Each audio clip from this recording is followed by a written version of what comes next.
حضرت ابو ہریرہ رضی اللہ عنہ سے روایت ہے کہ نبی اکرم صلی اللہ علیہ وسلم نے فرمایا،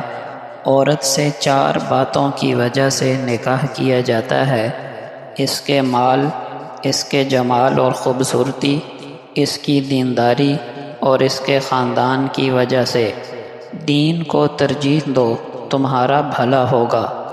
حضرت ابو ایوب رضی اللہ عنہ فرماتے ہیں کہ حضور صلی اللہ علیہ وسلم نے فرمایا،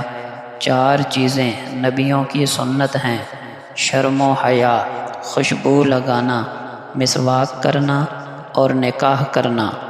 حضرت معقل بن یسار رضی اللہ عنہ سے روایت ہے کہ ایک آدمی نبی اکرم صلی اللہ علیہ وسلم کی خدمت میں حاضر ہوا، کہنے لگا، مجھے اچھے خاندان و مرتبے کی عورت اچھی لگی مگر اس کے اولاد نہیں ہوتی، یعنی وہ بانجھ ہے، کیا میں اس سے شادی کر لوں؟ آپ صلی اللہ علیہ وسلم نے انہیں اس سے روکا، پھر دوسری بار روکا اور تیسری بار فرمایا، ان عورتوں سے نکاح کرو جو اپنے خاوند سے محبت کرتی ہوں اور بہت بچے جننے والی ہوں، کیونکہ میں تمہاری کثرت کی وجہ سے باقی امتوں پر فخر کروں گا۔ حضرت ابو امامہ رضی اللہ عنہ فرماتے ہیں کہ نبی اکرم صلی اللہ علیہ وسلم نے فرمایا، مومن نے اللہ کے تقوی کے بعد نیک بیوی سے بہتر کوئی چیز حاصل نہیں کی۔ اگر وہ اسے حکم دے تو اطاعت و فرما برداری کرے، اگر اس کی طرف دیکھے تو اس کو خوش کر دے، اگر اس پر قسم ڈالے تو اسے پورا کر دے، اگر اس کا خاوند اس کے پاس موجود نہ ہو تو بھی اپنے نفس اور اس کے مال میں اس کی خیرخواہی کرے، یعنی خیانت نہ کرے۔ ایک صحابی فرماتے ہیں کہ نبی اکرم صلی اللہ علیہ وسلم نے فرمایا، جس نے اللہ کے لیے نکاح کیا، اللہ تعالیٰ قیامت کے دن اسے عزت کا تاج پہنائیں گے۔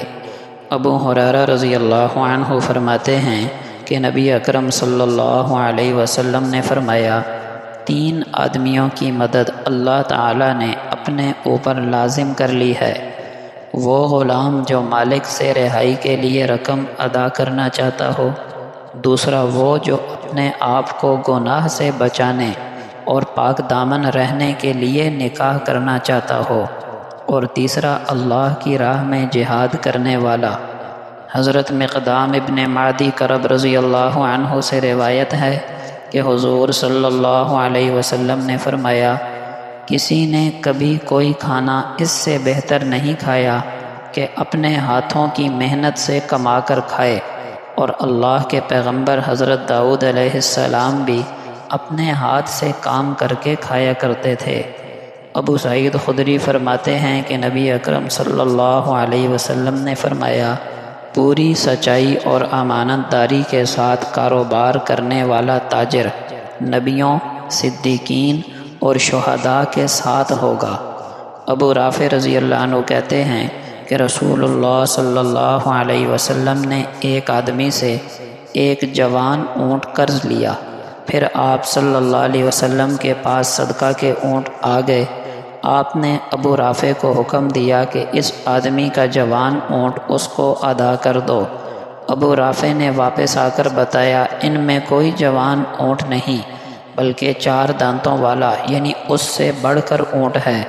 آپ نے فرمایا، اسے یہی دے دو، کیونکہ بے شک اچھے لوگ وہ ہیں جو ادائیگی کے لحاظ سے اچھے ہوں۔